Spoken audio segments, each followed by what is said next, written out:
ఎవరైనా సరే పొద్దున్న నిద్ర లేవగానే అందరూ చెప్పినట్టుగా ఇలా రెండు చేతుల్ని చూసుకోవడం చాలా చాలా మంచిది. అలా కాకుండా మీ యొక్క భాగస్వామి, భార్య అయితే భార్య, భర్త అయితే భార్య, వాళ్ళని చూడడం మంచిది.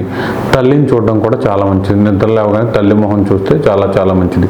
ఒకవేళ తల్లిదండ్రులు బిడ్డల మొహం చూడడం కూడా చాలా చాలా మంచిది. అలాగే ఏమి కుదరినప్పుడు మీ చేతికి ఏదైనా బంగారం ఉంగరం ఉంటే ఆ బంగారాన్ని చూడడం కూడా చాలా చాలా మంచిది అనమాట. లేదంటే మనకి వెంకటేశ్వర స్వామి పాదాల ఫోటోలు ఉంటాయి కదా, దాన్ని చూడడం కూడా చాలా చాలా మంచిది. లేకపోతే ఇంట్లో ఆవు దూడ ఫోటోని కానీ, లేదంటే ఏదైనా గోపురం ఫోటోని కానీ, పర్వతం ఫోటోలు, అరుణాచల ఫోటోలు వస్తున్నాయి కదా, అరుణాచల పర్వతం ఫోటోలు, అది చూడడం కూడా చాలా చాలా మంచిది.